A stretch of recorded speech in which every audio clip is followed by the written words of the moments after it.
तथागत बुद्ध एक बार श्रावस्ती में लोगों को, भिक्षुओं को उपदेश दे रहे थे। श्रावस्ती के जेतवन विहार, उसमें उपदेश दे रहे थे। वहां एक व्यक्ति, व्यापारी, वो लगातार आते जाते थे हर दिन।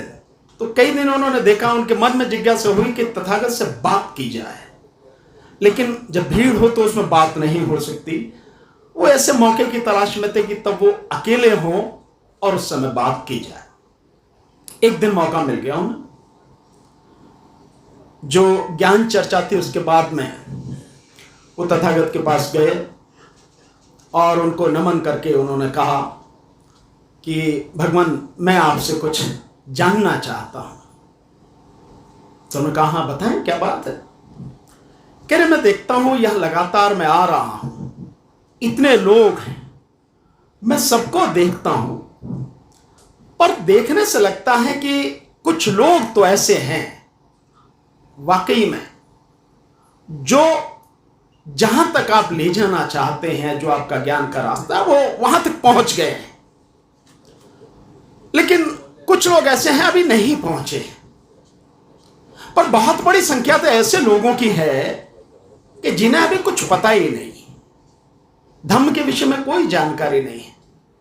तो सवाल मेरा यह है, शंका मेरी यह है कि आप जैसा ज्ञानी पुरुष, आप जैसा ज्ञानी व्यक्ति, गुणी व्यक्ति, इन सबको एक साथ वही उसी स्थिति तक क्यों नहीं पहुंचा देता, तार क्यों नहीं देता है?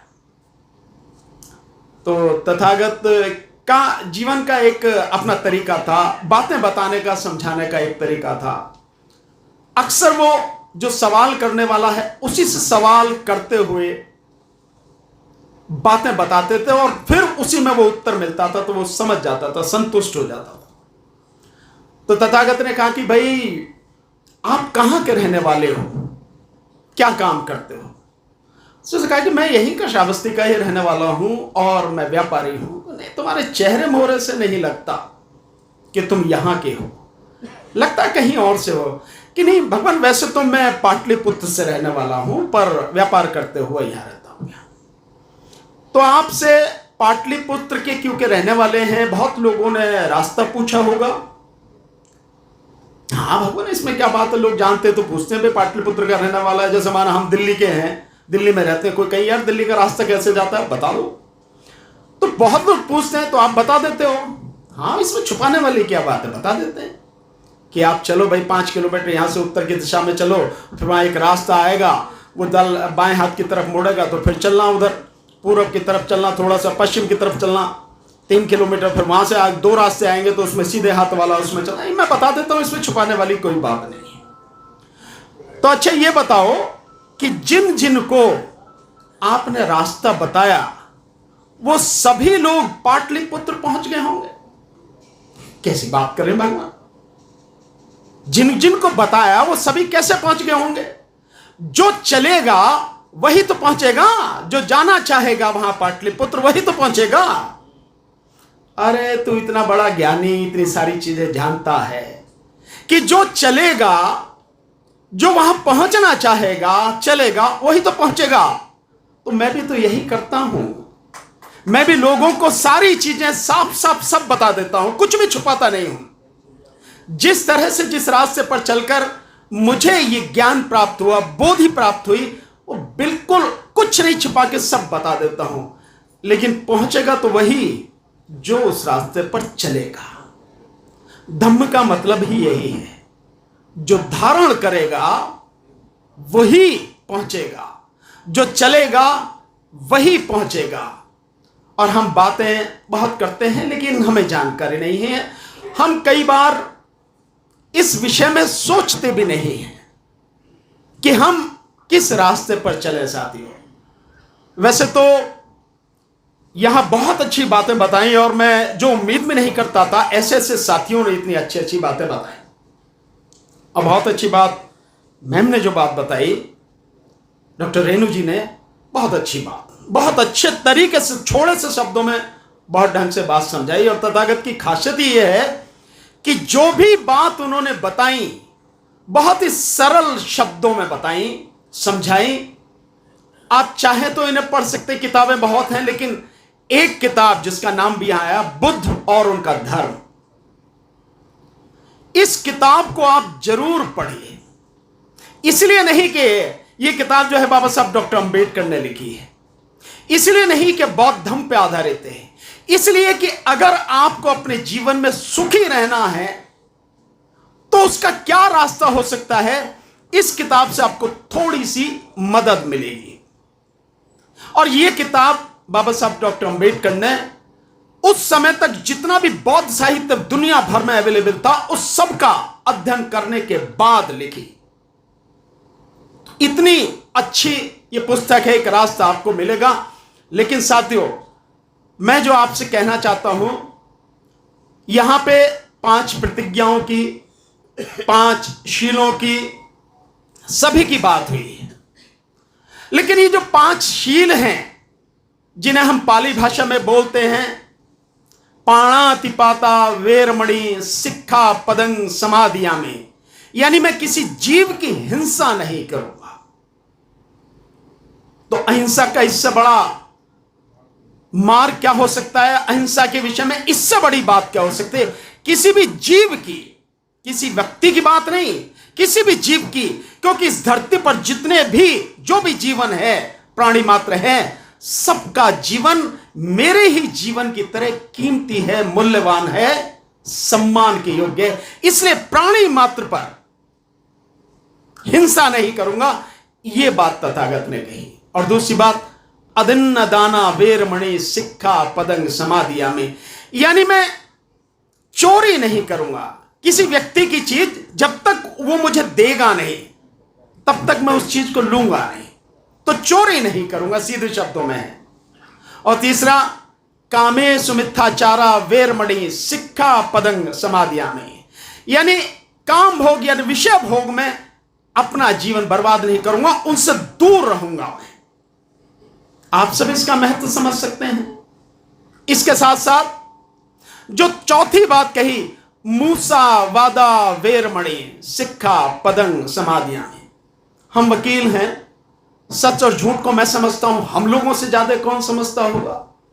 कौन झूठ बोल रहा है हमें मालूम है, कौन सच बोल रहा है हमें मालूम है।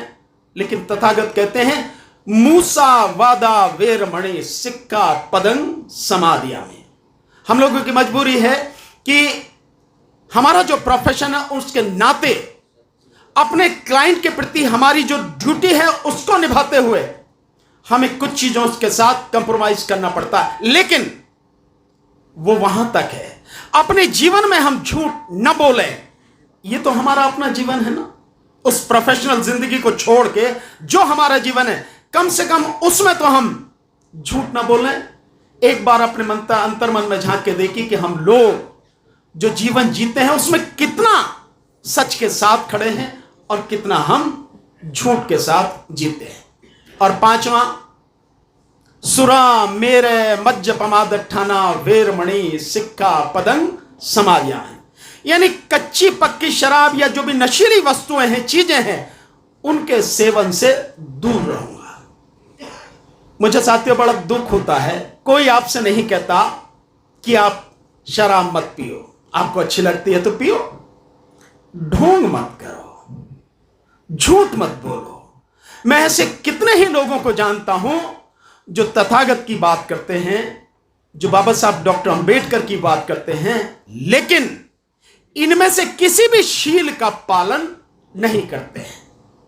और बुद्ध के धम्म में तीनों चीजें, बुद्धं शरणं गच्छामि, धम्मं शरणं गच्छामि, संघं शरणं गच्छामि।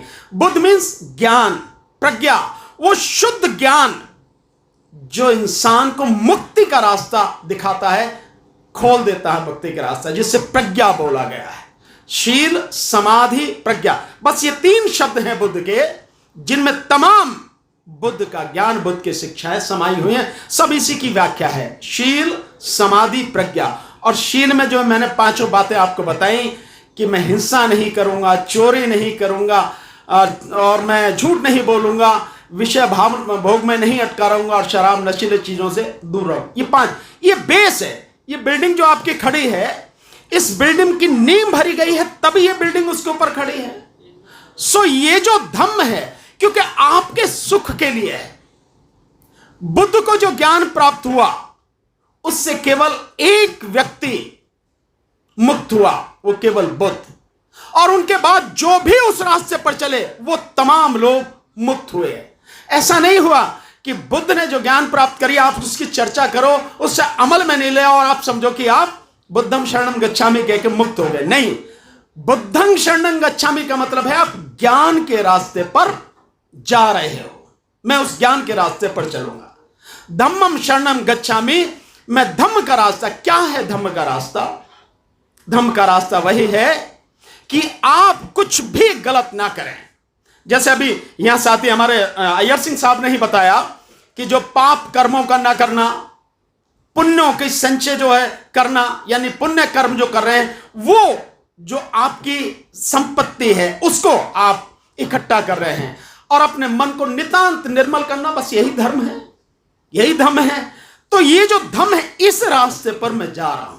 और संगम शरणम गच्छामि, यानी संग अच्छे गुणों की शरण में। जितने हमारे अंदर बुरे या कमियां कमजोरियां, उनको हम दूर कर दें और अच्छे गुणों को अपने अंदर समाहित करें। हम अच्छे लोगों की संगति करें। इसी को कहा है कि संघं शरणं गच्छामि। इसमें कभी भी कहीं भी तथागत ने यह नहीं कहा कि मेरी शरण में आओ। आपने बाकी सब जगह देखा होगा, हर कोई यही कहता है कि मेरी शरण में आओ, मैं जो कह रहा हूं ठीक है उससे मानो। लेकिन तथागत ने कभी नहीं कहा। उन्होंने कहा कि जो किताबों में लिखा है, किताबें कह रही हैं इसलिए वे सत्य मत मानो, कोई गुरु कह रहा है इसलिए भी नहीं मानो, कोई धार्मिक व्यक्ति कह रहा है इसलिए भी, माता पिता कह रहे हैं इसलिए भी नहीं। जब अपने अनुभव और ज्ञान से इस निर्णय पर पहुंचो, हां ये बात सही है और इससे बहुजन का कल्याण होगा, बहुजन को लाभ होगा। बहुजन का मतलब किसी पार्टी को मत समझ लेना भाई।